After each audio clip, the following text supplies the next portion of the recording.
JR, what do you think about what this bullpen's done all year long? No, the bullpen's been incredible. Especially tonight, I didn't get too deep into the game. There was no complaining or nothing. They just came in, did their job. But yeah, they've been incredible all year. They just, they've been shutting teams down. It's really cool to watch. Gives me a lot of confidence as a starter, especially when I, don't have my best days and I can't go 7. Even if I go 5, I feel good coming out of the game. Have you talked to any of those guys? Learned anything from those guys in the bullpen? Honestly, I'm really hard on myself. And like today, for example, I was a little upset that I wasn't able to go deeper into the game. But those guys just have my back, and I think that's a really good learning experience for me. Is just to know, like, especially this group of guys in this team, everybody has each other's backs, and it's just really cool to see. Thought you had an amazing changeup tonight. Do you agree? Have you always thrown it to righties? Yeah, changeup was really good tonight. Felt really good. Felt like I commanded it well. When I have a good feel for it, I'm throwing it to both sides.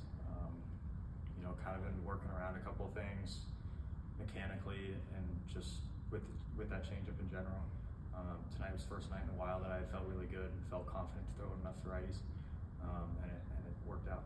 Is there a part of you being a rookie when you freeze and Alex Bregman, something goes off inside, or you're like, no big deal, he's just like everybody else? Kind of looking back on it, yes. In the moment, not so much. I think in the moment, I'm just trying to get a job done. Yeah. Make a good 3-2 pitch there, but looking back, it's definitely kind of cool. To see that I was able to freeze Alex Bregman with the changeup 3-2. So. What do you think you can do in the next 5 days or 6 days, whatever, to be more efficient that next outing? Yeah, I think it's just continuing to work on what I've been working on recently. A big part for me is really just trying to force the issue and just make them beat me while I'm in the zone. Not giving up too many free bases.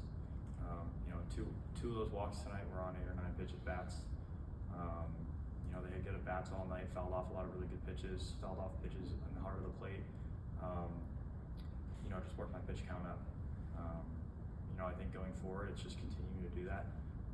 I think 8 out of 10 days, those balls are going to get put in play and the pitch count's going to be a little bit lower, but for the most part, I think it's just continuing to hammer home, just trying to throw strikes and be in the zone, especially when I get to 2 strikes, not trying to be too fine.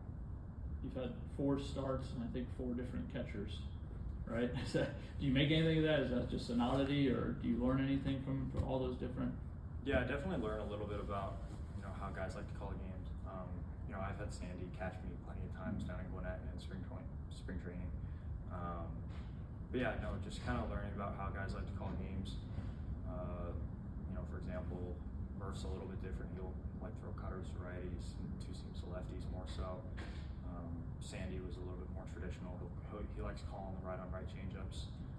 He's a big fan of that. So yeah, just being communicative pregame and just about our plan going into the game is really big, especially when I don't have as consistent of a catcher each week. So.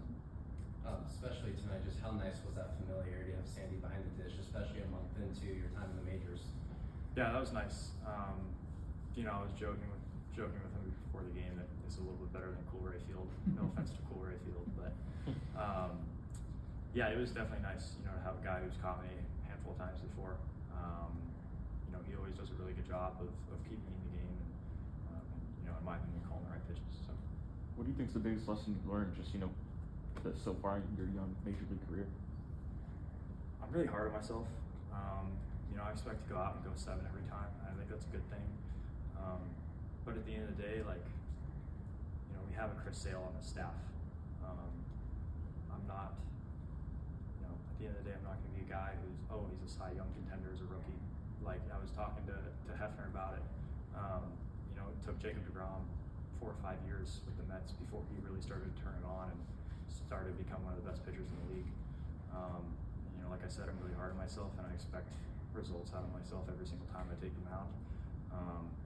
I think the biggest thing right now is just continuing to try to keep my team in the game and get through 5, 6, 7 innings every time. I figure there's been a every game has been well, that's that guy in the box.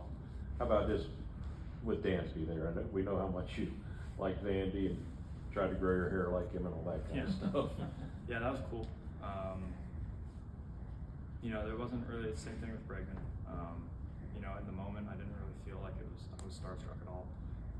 But, you know, looking back at something, you know, it's pretty cool. You know, I've been watching that guy since 2013, 2014.